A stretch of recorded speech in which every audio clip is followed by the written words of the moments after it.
All right, so we'll get started. First and foremost, thank you so much, everyone, for joining the session today. I'm Stita, and I'm here along with my colleague and dear friend Shilpi to present to you on the topic of career journey after a break. A brief introduction about myself. I'm a talent acquisition leader who's been with VMware for over 5 years, having played various roles in VMware and currently managing the business and customer operations hiring in VMware and a team of 22 fabulous talent acquisition professionals. I've also been closely associated with DEI initiatives in VMware for over 2 years now, with the most significant one being the Ascent to Work Nakshatra program. And we're really passionate about this topic that we are presenting here today. I'm based out of Bangalore in India, and outside of work, I enjoy spending time with my family, traveling, pursuing my hobby of photography, and chasing sunsets. All right. So I understand that all of you are here today to listen to us or hear from us or chat with us about the road less travel, which is the career journey after a break. What we do want to talk to you about today is why is this topic really important? Why does this matter? What are the various initiatives that are ongoing in the ecosystem today with regards to this subject? And how are the various corporates and individuals really contributing to this space? And on that note, the first thing that we have for you today is our my co-presenter Shilpi sharing her story with you, her journey with you, which is that of someone who's returned to work as well. So Shilpi, on that note, over to you and eager to hear your story. Thank you so much, Tita, and a very warm welcome to all of you. Thank you so much for joining. I'm Shilpi from Bangalore, and I'm an engineering leader at VMware right now, heading the cloud unit in R&D. And I have overall 15 years of various tech journey that is did. But I'll give you the reasons why I'm talking to you today. So what started as a small town girl who just wanted to break free, wanted to be independent, and wanted to express what she wanted to be. So it was a small dream. I wanted to do something different from everyone else around me. And I started my journey to be an engineer. Now this journey started and it continued. And I had a very, very enriching career for 8 years where I was doing various roles in engineering. And then I decided to take the leap of faith in the next phase of life. And I became a mother. Now, when I took this phase, that's where I want to talk a little bit more deeper about in my career.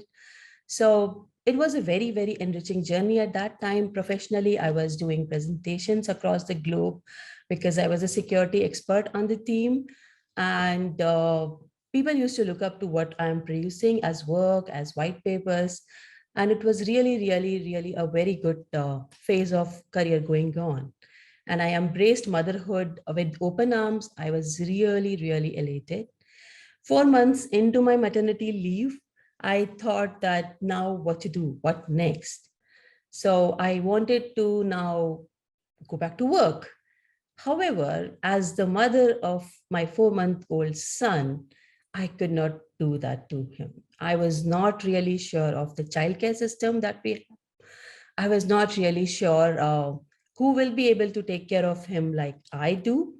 I didn't have the family support system here. We were a nuclear family staying in Bangalore, and so many things were there. And my whole world was revolving around my son. Now, it was no brainer. I thought that, okay, I want to take the break. Let me take a break. Everybody else does it, you know. I had seen people who take a break and come back to work very, very easily. And I thought, why not? Let me take a break. And I did that. Now, this whole taking a break thing sounded very easy in my head, but it was very, very difficult to live by after my son was like growing. Around an year when he is, the thought started nagging that, okay, should I turn to work now? Is it the right time? Is he old enough to be able to maybe express to me what he's experiencing at a childcare facility? I was also thinking, what if I make it too late and I cannot go back to work? And as life will have it, all this kept on going in my head, but I could really not take that leap of faith and now decide to go back to break. And cut to, we are at 2 years already. My son is 2 year old and he is doing excellent. He's that wonderful child who makes me happy, who gives me everything. He's crawling, walking, he's vomiting. He's sometimes really cranky. He is sometimes like really, really adorable. So I am going through all these different emotions from his side.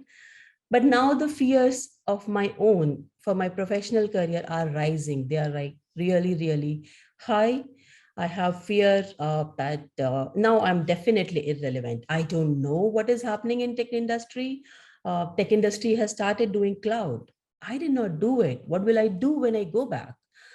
Will someone take me back? Will they think that I'm a mother and I will not be able to give my 100% to my work?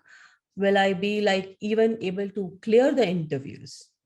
And then basically what happened is I kept on thinking, and it was really a mess, an emotional mess is what I will call it.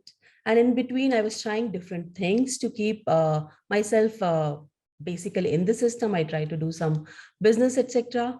But at around 2 years mark in 2016, with the help of my colleagues, family, and friend, they really motivated me, pushed me, and they gave me a deadline saying that we want you to make your resume tomorrow. And the first cut of that resume was really pathetic. Really, really, we laughed over it that, oops, okay, let's redo it. But slowly, when this happened, I started preparing and I could come back to work. 2016, I joined VMware, and it was really amazing because all these shackles I could break, I could join the work. Now, when I joined there, I realized it was actually my muscle memory, because within a month, I was able to come back to my technical self, won an award in a quarter and promotion in a year. So it was really going good. One thing I will highlight here is people will sometimes see me as a crazy person, because all the time on my desk, I will have a CCTV monitoring for my son going on. And from here now, I thought that, okay, let me do this. If I could do this, someone else can, and let me enable them. So I started associating with a lot of women in tech initiatives in terms of enabling more women. And that's where in 2019, when I heard about Nakshatra, I just wanted to do it. I knew that this is my calling. I became an advocate for DNI and I joined Nakshatra. And since then, we have been making changes to people's life, one person at a time, because the thought was, if I could do it, everyone can do it, and why not? So let's enable it. With that thought, I want to open the chat for you all and listen to you, that what you think holds people back to come back to work. You can give your answers in chat.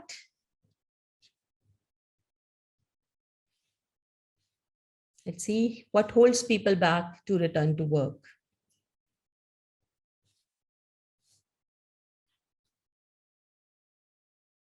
Fear or lack of knowledge, skills lost, yes. Childcare, fear of not being qualified.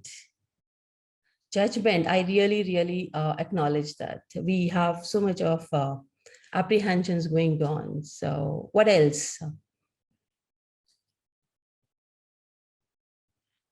This is really great. So it shows that some of you maybe have seen a return journey very, very close to your heart.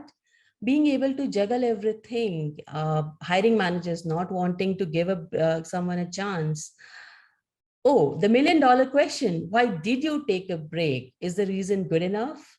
Yes, so thank you so much, everyone. I think these are very, very close to what we also hear. And here is some of the data in terms of what people think on the break when they are. So it's really a roller coaster emotional ride that goes on, because the person is juggling with emotions and responsibility and the fear of changing technology or the market, confidence which is low in priorities and responsibilities which are different, fear of bias, and who will take care of the responsibilities that we had. So thank you so much, everyone, for doing this. And I think these are the reasons which are very, very true. which makes people hold back when they want to think of coming back to work. Let's look at some of the data that we wanted to share with you. If we see in India, around 100,000 women have left work within last 5 years. And the scene is not very different globally. In 2020, 2.2 million women left work. And since the pandemic has hit us, the scene has been really, really different. Now, like people are thinking, taking a break to take care of their work and everything, and they need to take care of different priorities. So this situation is real, and return to work, which was a primary problem appearing only for women, is now a common problem across the globe, across the gender. And if we want to see, I want to take you to a small journey of what is the data looking in the India. At the career ladder beginning, the funnel is really wide. We have a lot of women pursuing professional career, academics, and entering the workforce. However, as they grow in their career, the funnel is getting very, very narrow. And merely 3% women are who stay in the workforce. So the problem is real, and the data, some of the data is there which proves it.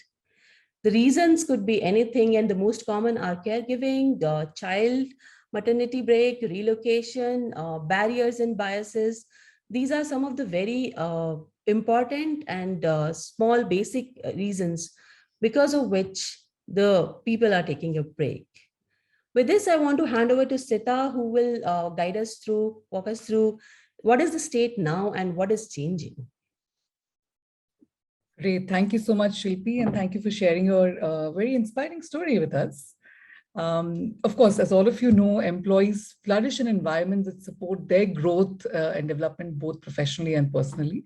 And this is especially true for new mothers, as we've heard from the story that Shilpi shared with us.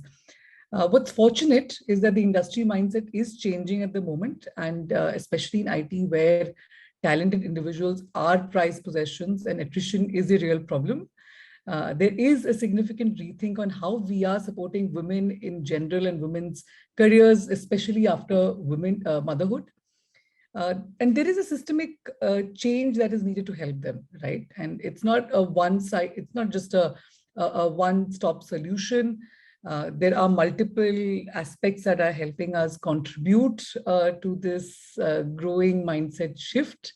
There is a more robust employee engagement system that goes beyond crash facilities or just flexible timings.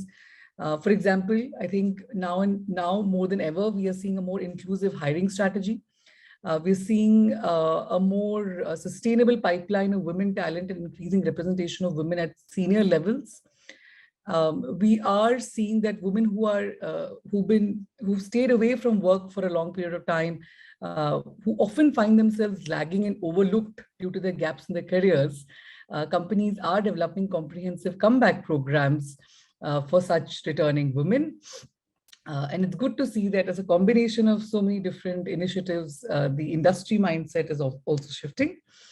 What we'd like to take you through in the next slide are some of the more popular opportunities or more common opportunities that people have in general for returning to work.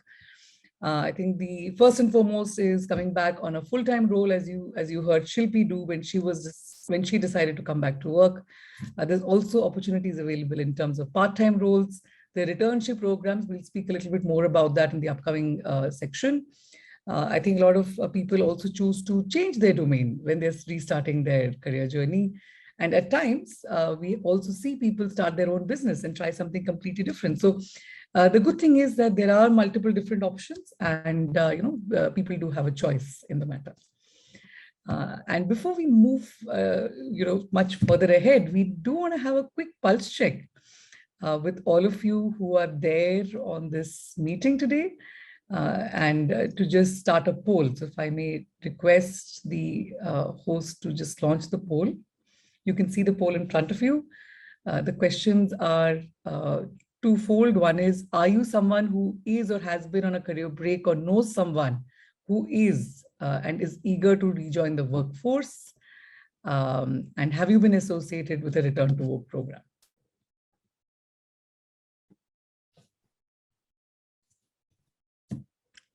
please cast in your votes. We'd love to hear from you.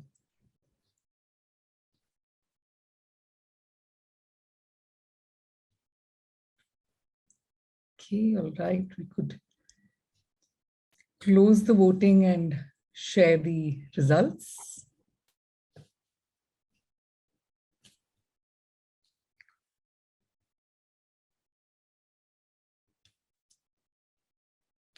I can request the host to close the voting.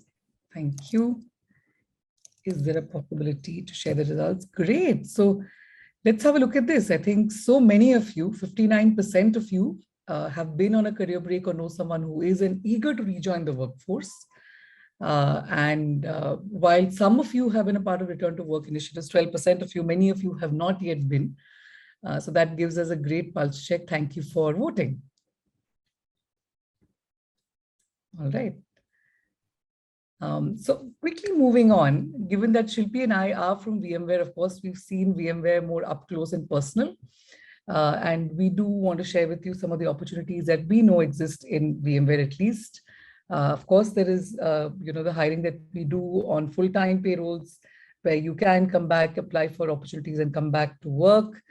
You will have to go through interview selection process, and that's if you're selected, then you get offered the role. We have a TARA program, which is an upskilling program that offers free technical education on VMware products technology. This is for women who've been on a career break. We have an Ascent Return to Work program in the US, which is an 18-week returnship program for individuals with 5+ years of experience and 2+ years of career break. And what we also have in India is the Ascent to Work Nakshatra program, which is again an 18-week returnship program for women who are Indian citizens and who got a 2+ years career break, right? So these are some of the initiatives that we know of in VMware, but of course, we do want to highlight there are many such initiatives, thankfully, that's now present across the globe, across industries. And that's, again, very encouraging to see. Right. So quickly moving to what is a returnship program, right? As we've already heard quite a few times earlier in the presentation, that some of the top reasons why people drop off from the workforce and the challenges that they face while thinking about restarting their careers, returnship programs actually have become a much needed and sought after opportunity for returnees and corporates both. These programs serve as a platform to softly relaunch the individuals back to the workforce by ensuring that they get a positive and supportive ecosystem, along with the chance for the individuals to try out the opportunities before getting into the workplace full-fledgedly, right? And of course, these programs are also designed to help the organization with their own talent needs. And as you can see on the slide, there are some key features of the returnship programs that are present. For your quick review. Of course, there is a significant impact that the organizations see through returnship programs. Organizations benefit from the large talent pool of diverse individuals, reducing the cost per hire, increasing the focus on the inclusivity and contribution to our community. Individuals hired through such programs often tend to demonstrate a higher well-being and positive association with the organization. So there is a win-win. It's not just a one-sided story, right? So it's great to see returnship programs play such a crucial role. And of course, Shilpi and I have been a part of one such returnship program called Nakshatra. We've been very fortunate to be associated with the Ascent to Work Nakshatra program since its conception in 2019. The pilot version of this program was at the start of 2020 when the world was really a very different place, right? And we all know that. And since then, I think Nakshatra has just taken up a life of its own. Our first batch was with 18 returnees, and this doubled in the second batch, which was in the last year. Despite the pandemic and the move to the virtual world, it gives us immense joy and pride to see the impact that this program has made. And just to see that the program focused on women who are returning to work at a time when women were actually dropping off from the workplace, right? I think that was also quite an achievement in our opinion. And despite all that we've experienced in the last 2 years, we've been able to provide this as a platform for over 50 women to restart their careers and interview and connect with many, many more. We've, of course, now very recently launched the third year of the program, which is an enhanced version of the last couple of years. And we're really excited to see how this year progresses. Of course, on that note, quickly sharing with you the key features of the returnship program. While I won't spend too much time on this slide, I just want to quickly highlight to you that there is, of course, a lot of on-the-job training, mentoring, and learning that is available for the returnees. And there is a process for returnees to go through to get into the program. There is an interview and selection process that we have as well, which takes care of an at-home project, a discovery interview, as well as focusing on someone's potential and strengths. As we move into the final section of the presentation, and thanks for those of you who've continued to stay engaged, we're almost wrapping up, and we'll take your questions as well before we close out. So just to check in with all of you on the chat, if you guys can share what would be your takeaway and contribution to enable people returning to work. We'd love to hear from you. And then Shilpi, over to you to take us through the final section and to conclude.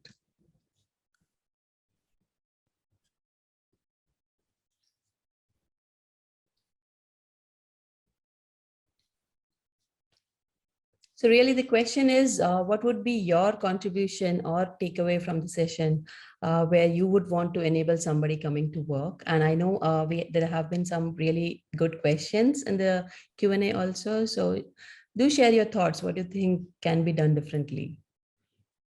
Or what would you like to pick from some of the things that we have spoken in terms of what can be done?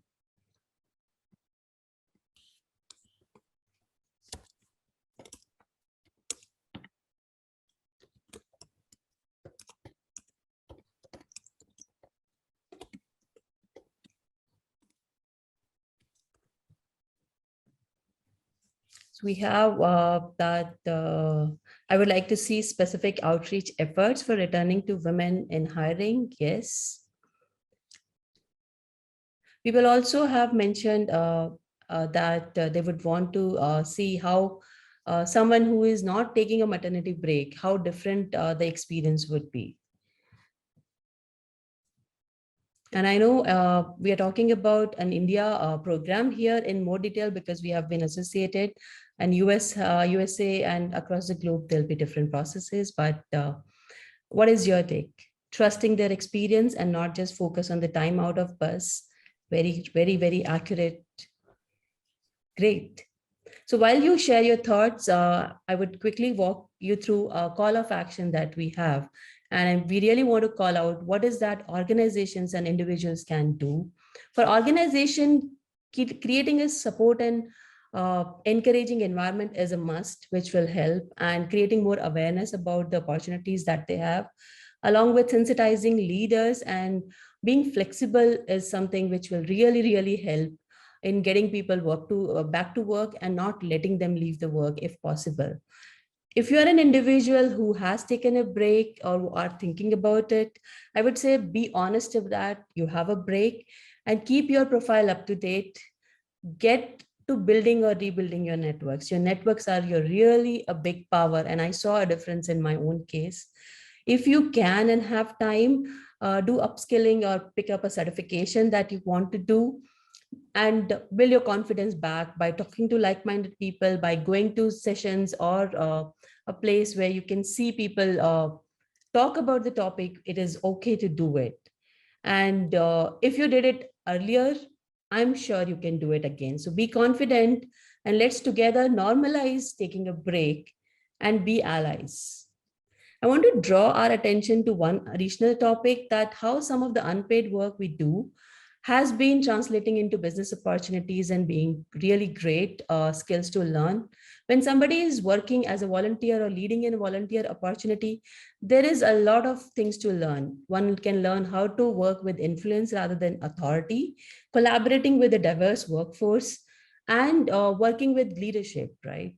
And if you are someone who is taking care of relocation to international locations or a child's special need, that needs and builds a very different type of skills. One can learn how to take care of and navigate through the complex authorities and systems, adhering to strict timelines. This is so normal in such cases, and learning and adapting to new environments. So any skills that are learned with or without break are very important and crucial and can help accelerate a career. With this, we want to thank you all. It's been a very big privilege for Stita and myself to have this opportunity to present to you all. You have been an incredible audience. It is joy for us to be amongst inspiring community of women who are striving to make the world a better place. And as we continue to do our best, we look forward all of you for being allies and partners in enabling and supporting people return to work, fulfilling their career aspirations. We are very grateful to be part of this transformation journey and look forward to see what is future hold for us. Before we sign off, we want to take questions. You have been a really amazing audience and kept us going. Any questions that are unanswered, please put them in Q&A.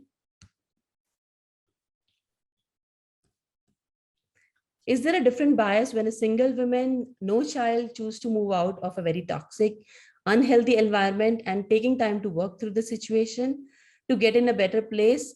Dottie, in my experience, I think, yes, there is a different set of bias which strikes here because maternity is a more common reason for people to leave work. However, the other situations is what need more awareness to be spread and more people to talk about such needs. Yeah, absolutely, Shilpi. And I think that awareness is growing. I think there's a lot more in today's ecosystem where people are given that choice.